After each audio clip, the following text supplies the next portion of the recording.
하나님의 관심은 하나님의 다음 세대가 일어나는 겁니다. 그래서 성경에 나오는 믿음의 사람들은 인생의 초점을 다음 세대에게 맞추었던 것을 보게 됩니다.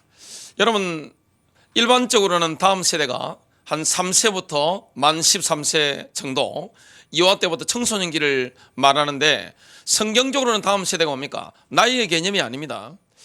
언약이 전달되는 관점입니다. 세대로 이어지는 겁니다. 그 비밀이 오늘 말씀을 통해 증거될 때 여러분 인생에, 저와 여러분 인생에 놀라운 하나님의 다음 세대가 일어나는 소망과 그런 열매들이 일어나게 될 줄로 믿습니다. 초대교회를 보면 확실히 하나님의 다음 세대를 일으키는데 성공했던 것을 보게 됩니다. 아브라함, 이삭, 야곱도 마찬가지였지만 초대교회가 그랬습니다. 초대교회는 교회가 이중적인 구조로 확실하게 인도받았던 것을 보게 됩니다. 모이는 교회가 있었고 대부분이 다 뭡니까? 가정교회로 인도받았던 것을 보게 됩니다. 지금은 코로나 팬데믹 시대이기 때문에 대형 집회도 다 스톱됐습니다. 만약 대형 집회하면 어떻게 되느냐? 국가기관에 들어가 가지고 엄청난 조사를 하고 압박을 하게 됩니다. 그런 게 다 스톱된 시대. 그리고 앞으로도 그런 흐름이 계속적으로 정기적으로 오게 되겠죠. 그렇기 때문에 이제는 신앙교육의 축이 어디로 옮겨지는 겁니까? 가정으로 다 옮겨지는 겁니다. 원래 구약시대 그랬고 신약의 초대교회가 그랬습니다. 그래서 어떻게 본다면 초대교회는 지금 우리들보다 후대에게 신앙을 개성하고 하는데 더 제약이 많았습니다. 못 모인단 말이죠. 모이면 잡아 갚으려는 겁니다. 순교 당하는 겁니다. 근데 초대교회가 막 불같이 일어나는 거 보면 엄청납니다. 여러분, 막아도 막을 수 없는 게 뭡니까? 생명이 생명을 낳는 거고 하는 겁니다.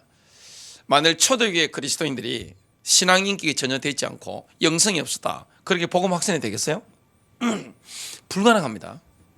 누가 보더라도 야, 그리스도인이구나, 그리스도인의 삶을 보고 알았습니다. 그들의 은혜의 품격을 보고 야, 예수 믿는 사람이구나, 와, 우리하고 차원이 다르구나, 확실히 한 겁니다. 여러분, 콘스탄틴 황제는 정치인입니다. 정치인이라는 것은 독재자일수록, 황제일수록 민심에 예민합니다. 왜냐? 그걸 만일에 살피지 못하면 바로 쿠데타가 일어나거나 살해당하기 때문에 민심을 이렇게 정확하게 봅니다. 콘스탄틴 황제가 보니까 조직 중에 가장 조직이 잘 되어 있고 그리고 깨끗하고 비전을 주는 조직이 교회였다고 합니다. 그래서 교회를 붙잡은 겁니다. 그분은 처음에 예수 믿는 사람이 아니었어요. 정치적으로 그렇게 한 겁니다. 근데 가장 건전한 현장, 가장 아름다운 사람들이 모이는 현장, 가장 가치관이 좋은 그런 현장이 어디에 있느냐? 바로 그리스도의 교회였습니다. 교회를 붙잡고 인도를 받은 겁니다. 지금도 마찬가지입니다. 하나님의 소망은 어디밖에 없습니까? 교회밖에 없습니다. 여러분, 성경을 아무리 보세요. 이 66권을 보면 하나님의 기대는 우리 주님께서 직접 세우신 기관은 딱 두 가지밖에 없어요. 가정과 교회입니다. 두 가지 다 교회입니다. 여러분, 가정이 교회라는 사실을 아셔야 됩니다. 가정이 교회고 우리가 모이는 교회가 또 교회인 것을 보게 됩니다. 오늘 자녀 교육입니다. 이 자녀 교육에 대해서 많은 분들이 관심을 가지고 있는데 여러분들에게 오늘 많은 해답이 될 줄로 믿습니다. 첫 번째입니다. 하나님께서 자녀들을 주시는 목적은 하나님을 영화롭게 하기 위해서입니다. 하나님이 각 가정에 왜 자녀를 주셨느냐? 부모의 유익이 아닙니다. 하나님께 영광입니다. 하나님이 자녀를 주신 목적이 뭐냐? 자녀를 통해서 주님이 영광을 받으시겠다는 겁니다. 이런 엄청난 하나님의 관심이 우리의 자녀들에게 있습니다. 인간은 아주 연약한 존재입니다. 지구 표면에 보면 우주 전체를 본다면 메뚜기보다 더 미약한 존재인데 하나님의 계획안에서는 가장 중요한 위치를 차지하고 있습니다. 인간은 이 땅의 통치자로 창조가 되어졌습니다. 인간은 굉장한 존재인 것을 보게 됩니다. 시편 8편 3절부터 5절입니다. 다윗의 고백입니다. 주의 손가락으로 만드신 주의 하늘과 주께서 베풀어 두신 달과 별들을 내가 보오니. 깊이 생각한 거죠. 사람이 무엇이기에 주께서 그를 생각하시며 인자가 무엇이기에 주께서 그를 돌보시나이까. 그를 하나님보다 조금 못하게 하시고 영화와 존귀로 간을 씌우셨나이다. 하나님 인간을 만드실 때 영광을 입혀주신 거예요. 존귀하게 만들으신 겁니다. 인간은 엄청난 가치 있는 존재로 창조되었습니다. 인간은 우주의 축소판이에요. 하버드 스미스 소니언 센터에서 이 마가라 켈러 존 후크라라는 사람이 이게 이때까지 있었던 그동안 밝혀진 우주의 모든 별자리 데이터를 슈퍼컴퓨터에 입력을 딱 시키는데 사람 모양을 하고 있다는 겁니다. 그 말은 뭡니까? 사람의 모습은 그대로 확대하면 어떻게 됩니까? 우주의 전체 모습과 같은 겁니다. 그게 사람의 모습입니다. 우주의 모습이 바로 그런 것인 것을 보게 됩니다. 여러분, 인간으로 태어났다는 자체는 엄청난 거예요. 이 땅에는 사람들 보면 등급도 매기고 이렇게 잘난 사람, 좀 부족한 사람이 있습니다만은 인간으로 태어났다는 자체가 존귀한 존재입니다. 하나님의 영광이 깃든 존재요, 신성이 깃든 존재입니다. 그리고 하나님은 그 모든 개인들을 통해서 영광 받으시기를 원하는 겁니다. 하나님 영광을 받으시길 원하기 때문에 그 개인들에게 영광을 입혀주기를 원하는 겁니다. 이게 하나님의 분명한 계획입니다. 미국 항공우주 나사죠. 나사에서 찍은 우주의 전체 사진을 보면 사람의 영혼이 우주를 떠도는 형상을 가지고 있습니다. 우주가 자기를 닮은 사람을 지구에서 마치 길러내고 있는 것처럼 딱 보입니다. 엄청난 거예요. 인간이 그런 존재입니다. 인간은 연약해 보이죠. 근데 모든 인간으로 태어났다는 자체가 엄청난 존귀한 존재예요. 왜냐? 하나님의 형상대로 시험받았기 때문에 그렇습니다. 동양에서는 예로부터 인간을 소우주로 이렇게 불러왔습니다. 인간은 대우주를 너무나 닮은 존재입니다. 인간은 우주적인 존재인 것을 우리가 알고 있습니다. 우주에 존재하는 모든 것이 인간의 몸속에 존재하는 것과 같습니다. 인간이라는 것은 보세요.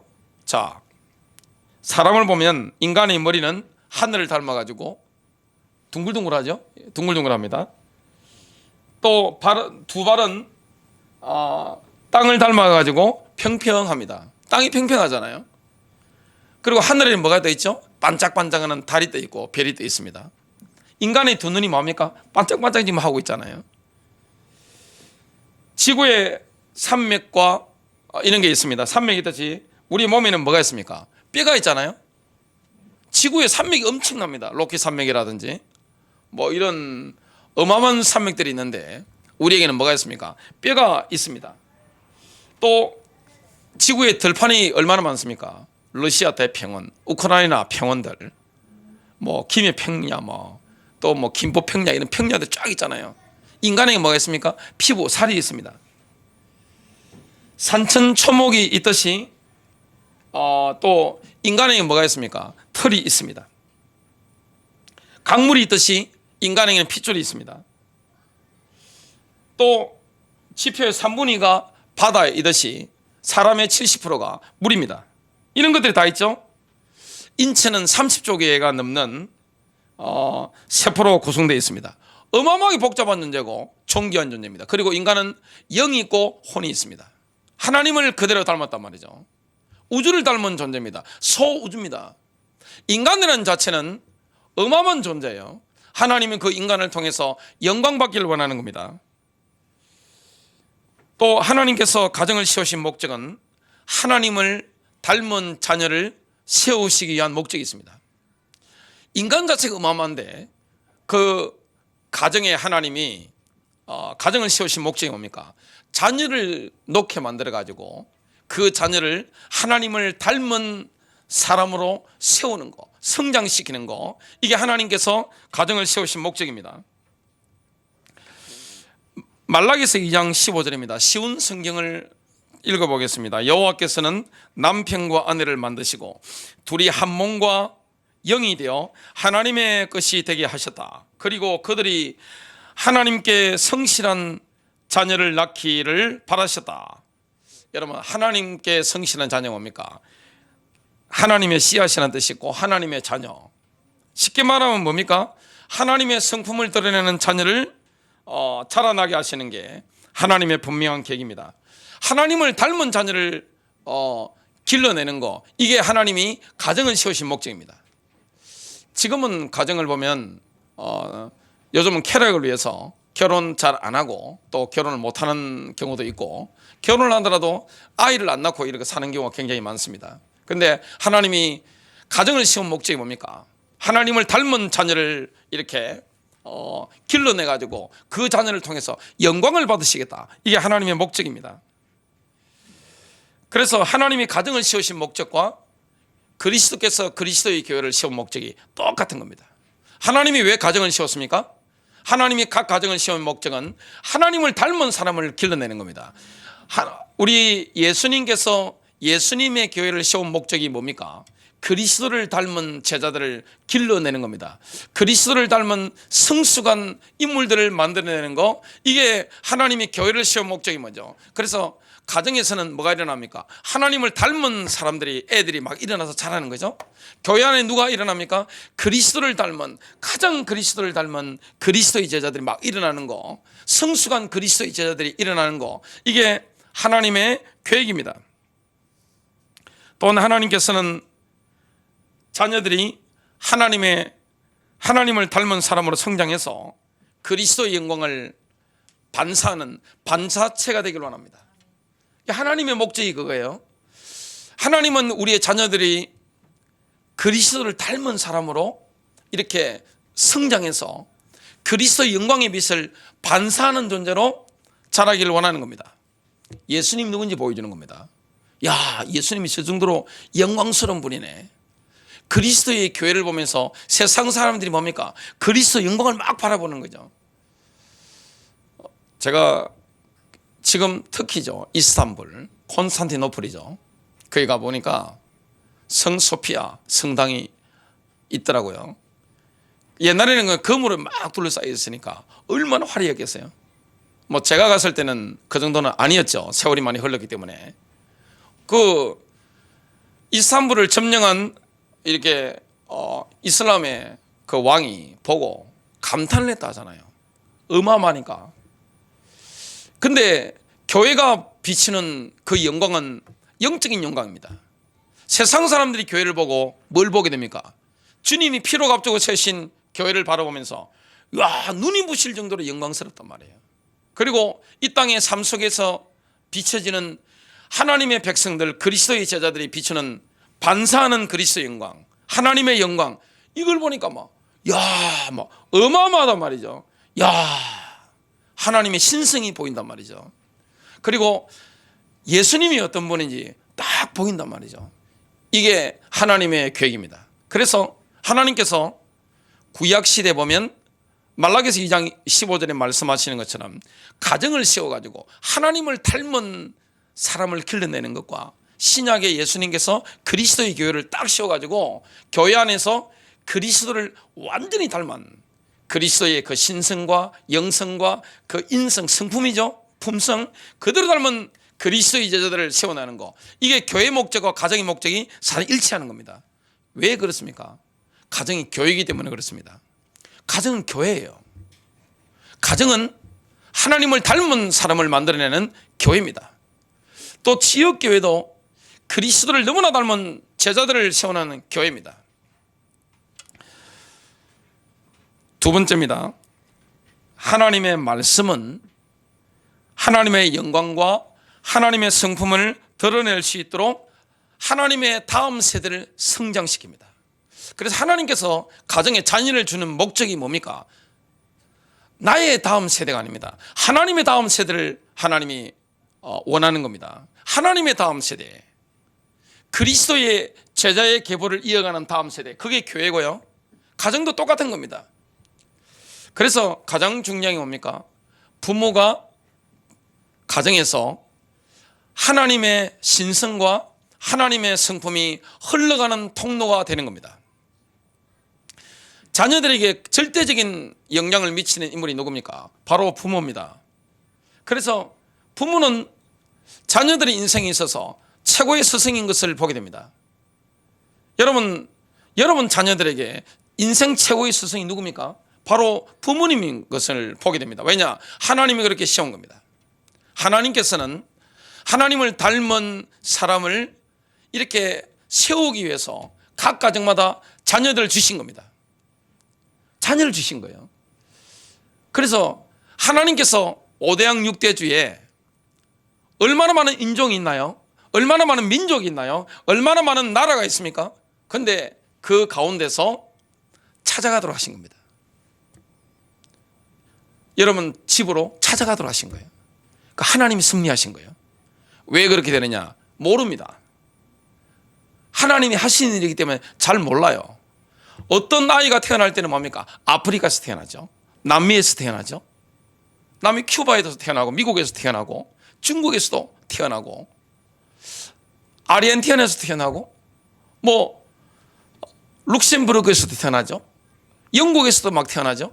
캐나다에서도 막 태어나죠. 대한민국에 태어나는데 왜 전라남도 해남에서 태어납니까? 모릅니다. 하나님 그걸 원하신 거예요. 왜 함흥이라는 도시에서 태어납니까? 몰라요. 왜 평양에서 태어납니까? 모른다니까요. 하나님의 섭리하심입니다. 왜냐? 그게 필요하기 때문에 그런 거예요. 왜 하나님께서 경상남도 창원에서 태어나게 하십니까? 그건 모르는 거예요. 왜 하나님이 김씨로 태어나게 합니까? 왜 하나님이 이씨로 태어나게 합니까? 왜 하나님이 강씨로 태어나게 만들어요? 왜 하나님이 최씨로 태어나게 만들어요? 모릅니다. 왜 하나님께서 2020년도에 태어나게 합니까? 하나님이 주권입니다. 하나님이 주신 거예요. 왜냐? 하나님의 다음 세대를 원하시는 겁니다. 하나님 각 가정에 자녀를 주신 목적이 뭐냐? 교육의 목적이 뭐냐? 하나님의 다음 세대입니다. 부모는 큰 기쁨을 얻죠. 자녀를 키우면서 얼마나 큰 기쁨과 행복을 수고는 있습니다만은 많이 누리잖아요. 제가 집에 가면 제일 많이 듣는 소리, 사랑해요 아빠. 그 소리를 제일 많이 듣습니다. 얼마나 기뻐요, 그죠? 자녀들이 사랑한다 그러고 존경한다 하고 얼마나 행복을 많이 줍니까? 명함도 있습니다만은 주로 큰 행복을 자녀를 통해서 경험하게 되잖아요. 얼마나 풍성합니까? 그러나 하나님께서 각 가정마다 자녀를 주신 목적이 뭐냐? 하나님의 다음 세대, 하나님을 닮은 사람, 그리스도를 그대로 뼈 닮은 사람, 예수님을 그대로 보여주는 사람, 그리스도의 영광을 반사해서 어마어마한 그리스도의 영광을 세상으로 하여금 보고 주님께 나아오도록 길을 제시하는 사람, 이게 하나님의 목적입니다. 여러분, 그러려면 부모가 너무 중요한 거예요. 왜냐? 부모는 통로니까. 여러분, 자녀에 대한 궁극적인 책임은 하나님이 주셨기 때문에 누가 지는 겁니까? 우리 주님입니다. 부모가 아니에요. 부모가 경제가 어렵고 힘들다고 해서 자녀의 목숨을 끊을 권리가 있어요, 없어요? 장미 집사님 있어요? 그런 권리 없습니다. 그리고 내 목숨 내 스스로 끊을 권리가 있나요? 없다니까요. 그리고 여러분, 교회를 세우신 분도 예수 그리스도입니다. 우리 자녀를 주신 분도 그리스도십니다. 그러면 교회의 책임은 누가 지는 겁니까? 궁극적인 책임은 보좌에 앉아 계신 그리스도입니다. 왜냐? 주님의 교회니까. 그죠? 저는 그 권력을 위임받아서 하는 거예요. 그 말씀을 제가 위임받아서 선포하는 거예요. 영광은 누가 받으시게 됩니까? 그리스도의 교회에서 예수님입니다. 오직 모든 영광은 하나님께. 원리가 똑같은 겁니다. 그러면 교회를 책임지는 분이 누굽니까? 예수 그리스도입니다. 사람들이 교회가 뭔지 모르는 거예요. 교회는 으쌰으쌰 우리가 모아가지고 뭐 이렇게 해가지고 운영하고 뭐 이런 그걸 교회라고 생각합니다. 그건 종교단체. 그건 종교단체입니다. 가정은 하나님이 그 시대에 맞게 뭐 2000년에 나타나든 뭐 2001년도에 태어났던 그 시대에 맞게, 그리고 그 성시로, 그 지역으로, 그 도시로, 그 엄마 그 아빠를 통해서 이렇게 하나님이 태어나게 하신 겁니다. 왜냐? 하나님이 주권입니다. 그러면 그 자녀에 대한 궁극적인 책임은 누가 지는 겁니까? 위임은 부모가 받았지만 우리 하나님 아버지께서 지시는 것인 줄로 믿습니다. 그래서 자녀는 태어날 때부터 본인이 먹고 살 걸 가지고 태어나는 줄로 믿습니다. 하나님 그렇게 하시는 거예요. 우리가 너무 가치관 자체가 세상적입니다. 저는 교회를 개척하고 아니면 규모가 좀 있는 교회 청빙을 받을 것을 준비를 했기 때문에 자녀는 2명 이상 낳지 않는다. 원칙이었습니다. 왜냐? 자녀가 3명 되면 아무리 교회가 어느 정도 뭐 몇백 명 되더라도 부담이 되잖아요. 교회가 뭐 커져가면 뭐 유학까지 보낼 수도 있으니까 부담이 되잖아요, 교회에서. 그래서 서류 심사에서 교육자 자녀 이렇게 3명이나 가지고 계신 우리 목사님은 뭡니까? 서류 심사에서 떨어뜨린답니다. 이거는 한국 교회 눈에 보이지 않는 암묵적인 룰입니다. 뭐 믿음으로 하는 거지만 세상에 그런 거 없어요. 그런 교회 제가 아직 본 적이 없습니다. 얼마나 부담을 주는 겁니까? 그런데 하나님이 저한테는 막내딸을 강제적으로 태어나게 만들었습니다. 하나님의 은혜인 줄로 믿습니다. 얼마나 그게 기쁨이 됩니까? 자녀가 주는 기쁨이 크잖아요. 얼마나 우리가 세상적인 가치관에 찌들어 있는지 모릅니다. 세상적인 가치관에 찌들어 있는 거예요. 그런데 주님은 뭐합니까? 태어나게 할 자녀를 그 시대에, 그 도시, 그 부모, 그 성씨로 주신 겁니다. 책임지겠다는 겁니다. 부모는 뭐 하는 겁니까? 통로가 될 뿐입니다. 내 자식이 아니에요. 내가 내 마음대로 할 권리가 있어요? 없다니까요. 통로가 되어야 되는 겁니다. 하나님의 신성과 하나님의 성품이 그대로 자녀에게 흘러가는 통로가 되어야 됩니다. 그 길이 뭡니까? 마가복음 12장 30절부터 31절 내 마음을 다하고 목숨을 다하고 힘을 다하여 뜻을 다하고 힘을 다하여 주 너희 하나님을 사랑하라. 내 이웃을 내 자신과 같이 사랑하라.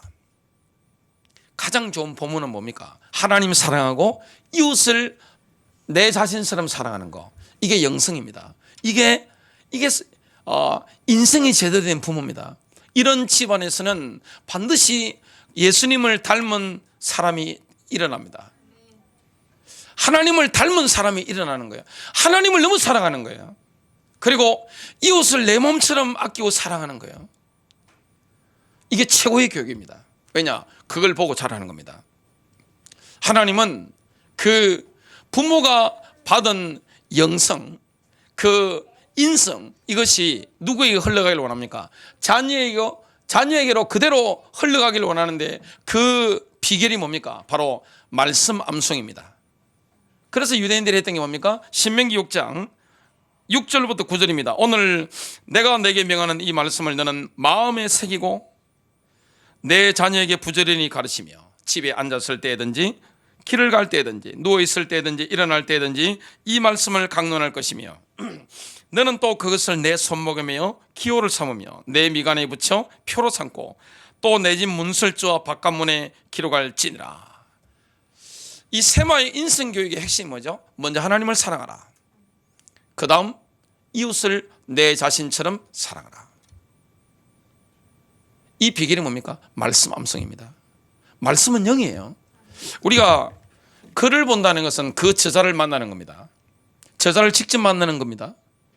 여러분, 성경을 읽는다는 것은 성경의 저자이신 성삼위 하나님을 내가 직접 만나는 거예요. 인격적인 교제가 막 일어나는 거예요. 그러면 어떻게 됩니까? 사랑하면 닮아버립니다.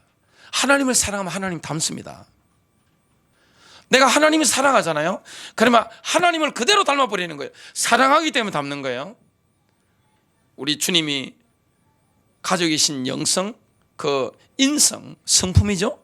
그대로 닮아버리는 겁니다.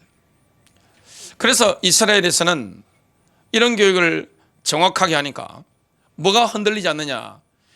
정체성이 흔들리지 않는 거예요. 또한 돈을 이렇게 오게 만드는 게 뭐죠? 돈을 이렇게 오게 만드는 게 기부입니다. 막 푸는 거죠.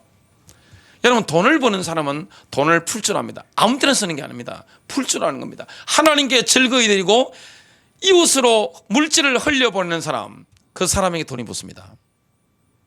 이거는 원리입니다. 가난하게 사는 게 불가능한 겁니다. 하나님이 그렇게 주님의 일을 하도록 인도해 주시는 것을 보게 됩니다. 만약 기성세대가 자녀를 유행하는 수평적 문화에 방임해버리면 뭐가 일어납니까?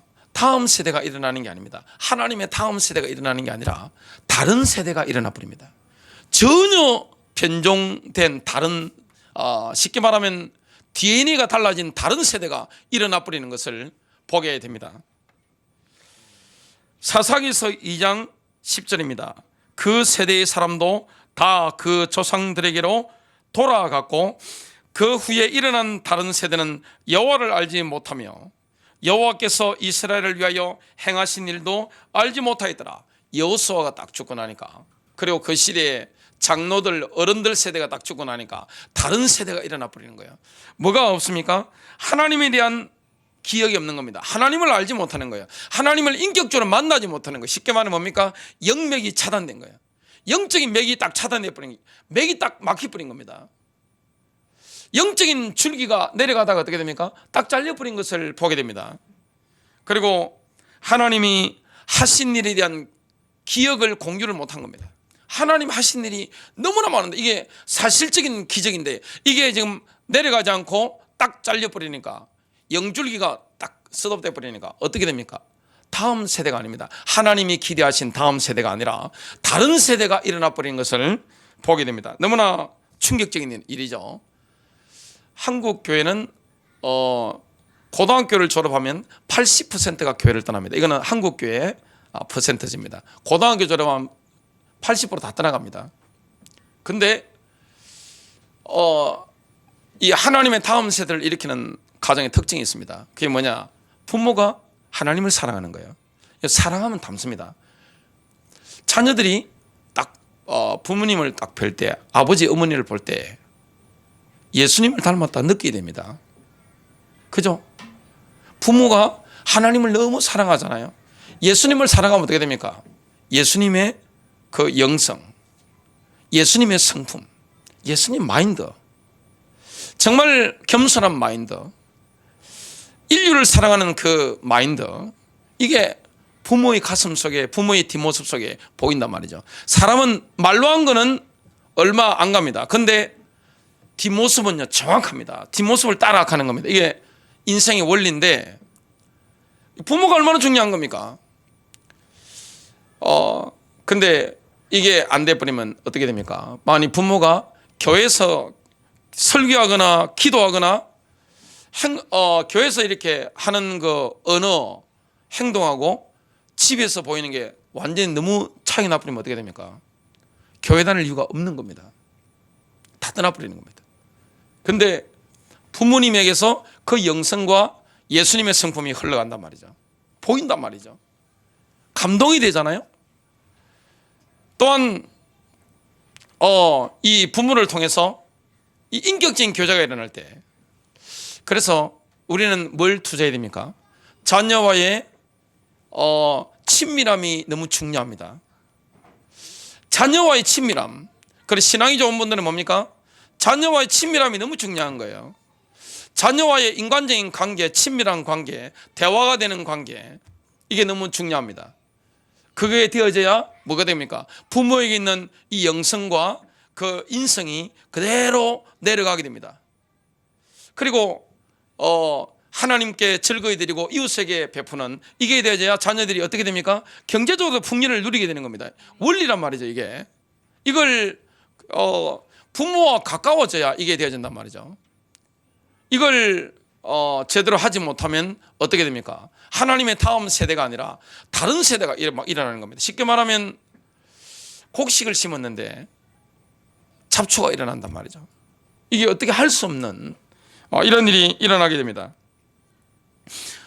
부모와 자녀의 신뢰관계, 이게 제대로 된 집에서는 90% 이상이 너무너무 신앙생활을 아름답게 잘합니다. 예수를 너무너무 잘 믿는 거예요. 여러분, 그런 자녀들은, 그런 다음 세대는 어떻게 됩니까? 그리스도의 영광이 막 나타나는 겁니다. 그리고 예수님의 성품이 다음 세대의 성품을 통해서 나타나니까 사람들이 어떻게 됩니까? 감동이 되죠. 요즘 그런 사람이 없잖아요. 감동이 되는 거예요. 근데 세상의 수평 문화는 어떻습니까? 쾌락주의, 황금 만능 사상, 그리고 극단적 이기주의, 이 완전 물들어 있잖아요. 나밖에 모르는 겁니다. 돈 10억 생긴다면 감옥도 갈 수 있다. 이 생각을 청소년들이 다 하고 있습니다.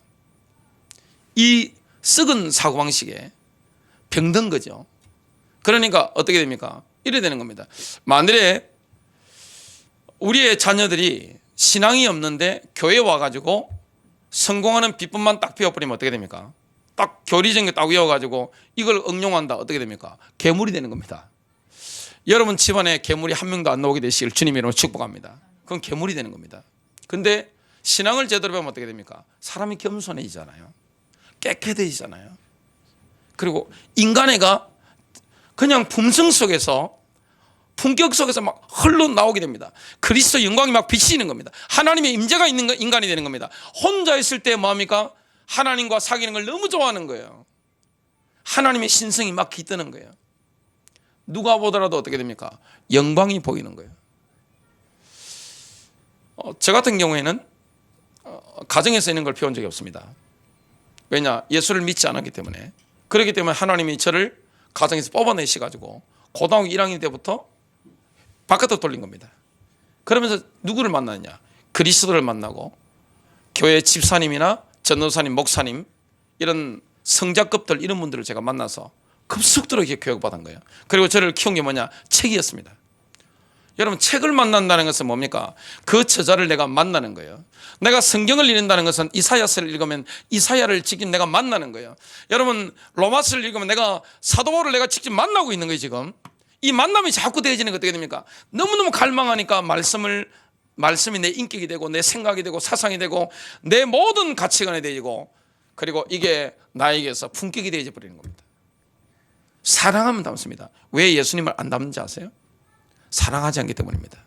그런데 부모가 하나님 사랑하고 이웃을 사랑하면 자녀가 영적으로 그대로 흘러가는 겁니다.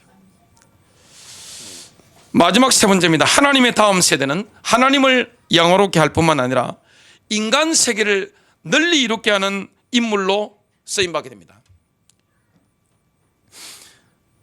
하나님의 다음 세대가 하나님의 부르심에 응답하는 그날은 반드시 옵니다. 하나님을 닮은 사람, 예수님을 완전히 빼닮은 그런 하나님의 다음 세대가 일어나면 어떻게 됩니까? 하나님이 때가 되면 부릅니다. 어떤 경우에는 사무엘처럼 유치원 때 부르겠죠.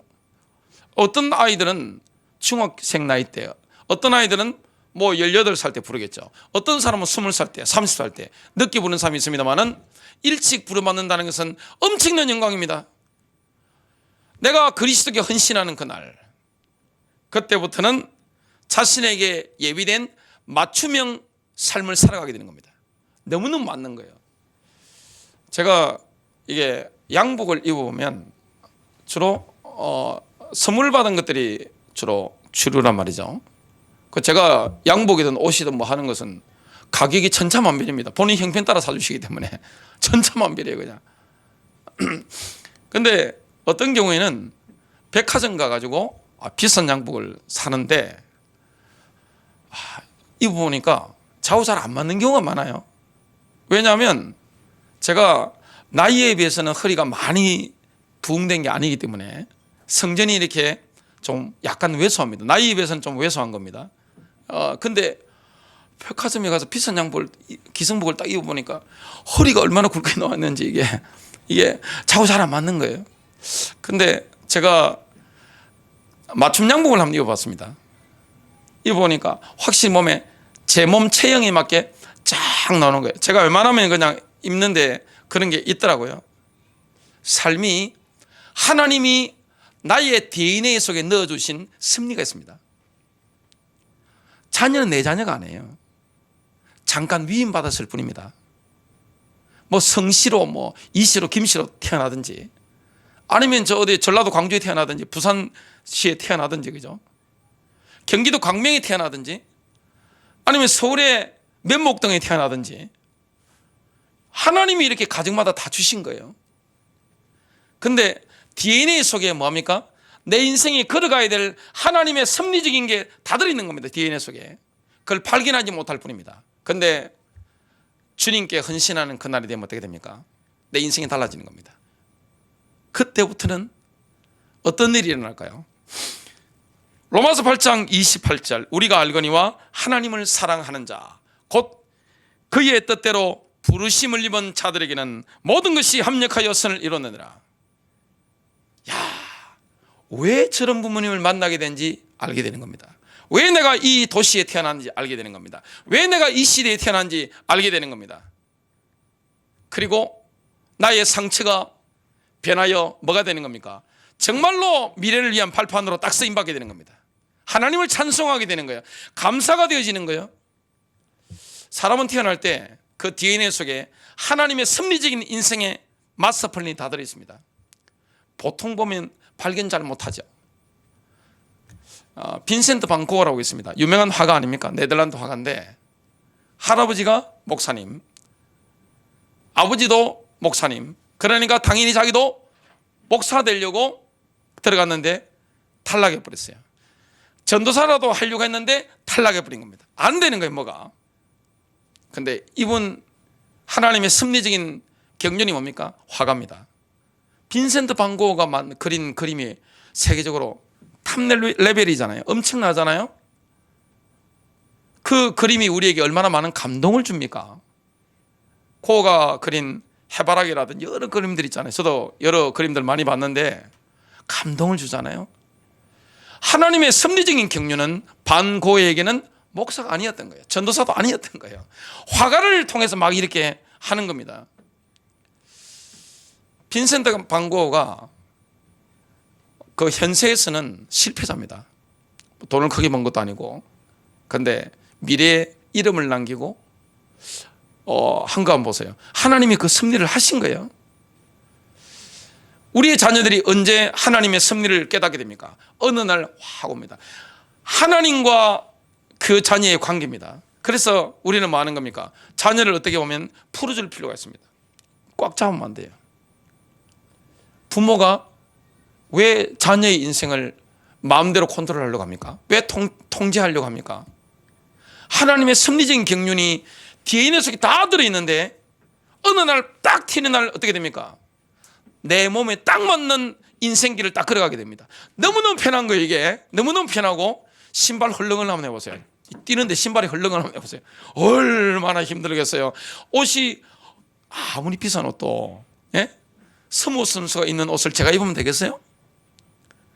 아무리 비싸더라도 아무리 명품이라도 안 되는 거예요. 내 몸에 맞는 인생길을 걸어가는 겁니다. 하나님이 내 인생길을 걸어가는 거예요. 그래서 각 개인입니다. 부모가 아니에요. 각 개인입니다. 어릴 때야 부모 밑에 이렇게 하지만 딱 시간 딱 되면 어떻게 됩니까? 때가 되면 자기 인생길을 걸어가는 겁니다. 누가 인도합니까? 하나님이 보좌에서 쫙 이끌어가는 겁니다. 행복한 인생을 걸어가게 될 줄로 믿습니다. 내가 행복한 거예요. 그리고 사람들을 이롭게 만드는 겁니다. 세상을 이롭게 만드는 거예요. 하나님의 다음 세대는 자신의 마음판에 새긴 말씀에 순종하면서 일평생 형통의 복을 누리게 될 겁니다. 신명기서 28장 6절과 또 12절 하반절 13절입니다.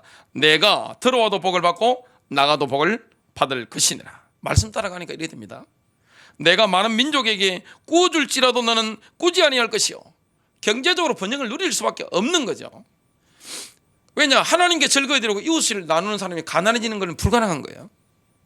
여호와께서 너를 머리가 되고 꼬리가 되지 않게 하시며, 머리와 꼬리의 차이점이 먼저 머리는 지시하는 겁니다. 꼬리는 씻기대로 따라하는 거예요. 머리가 불 속에 들어가면 꼬리 따라가야 돼. 머리가 죽으러 가면 어떻게 됩니까? 싫어요 싫어요 하면서 어떻게 됩니까? 같이 가야 되는 거예요.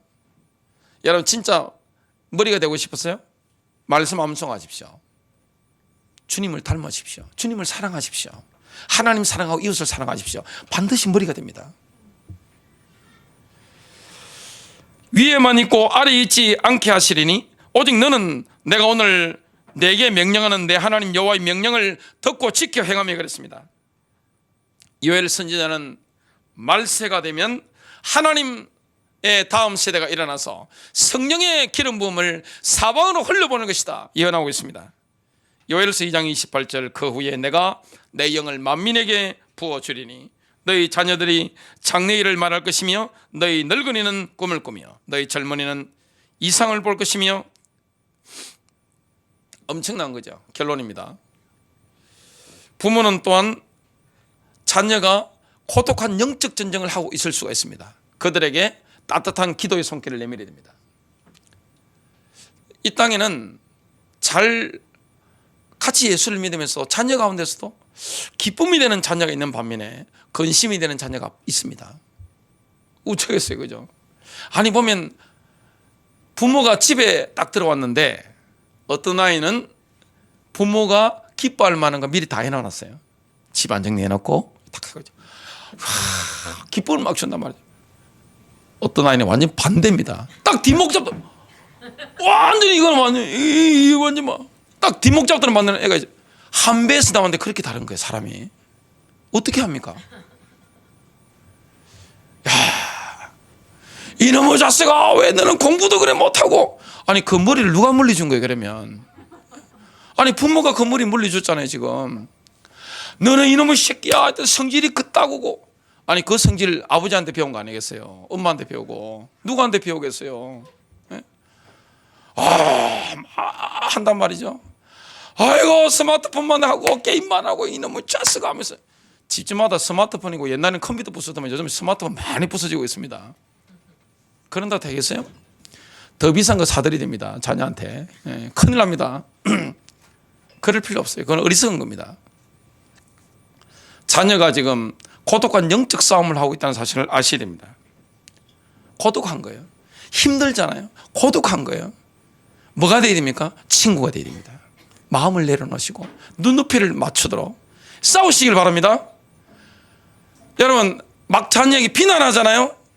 전혀 문제 해결되지 못합니다. 무조건 막 책망만 하잖아요. 일방적으로 잔소리만 하고 비난하는 거, 그 어떤 문제도 해결할 수 없어요. 절대 자녀 변화시키지 못합니다. 집 나갑니다. 잘못하면. 몸 못 나가면 어떻게 됩니까? 마음 떠나버려요. 방문 닫아버리면 셧 다운. 보통 일이 아닙니다. 영적 싸움을 해야 됩니다. 여러분 부모님들은 자녀를 꾸짖기 전에 내가 과연 하나님 말씀 사랑하고 있는가, 순종하고 있는가 점검해야 됩니다. 기도하면서 자녀 방문 두드리려 하다가 어떻게 됩니까? 브레이크 딱 떴습니다. 그러면 제 경우는 그렇더라고요. 많이 참습니다. 성령이 그렇게 하시는 거예요. 그리고 여러분 기쁨이 되는 자녀가 있지만 근심 끼치고 슬픔이 되는 자녀가 있을 수 있습니다. 집집마다. 뭐 해야 됩니까? 이렇게 격려해주고 올바른 길을 갈 수 있도록 이렇게 손을 잡아준다. 그 자녀가 누구 자식이죠? 하나님의 자녀입니다. 그죠? 하나님이 주신 거예요. 하나님의 다음 세대를 향한 하나님의 계획이 있습니다. 그럼 어떻게 됩니까?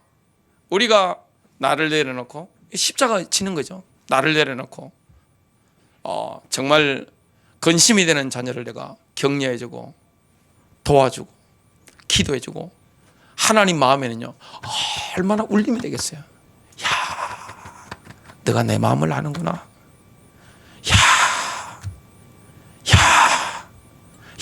이렇게 되는 겁니다. 야, 고마워. 주님이 그 마음을 가지는 겁니다. 승리하시길 바랍니다.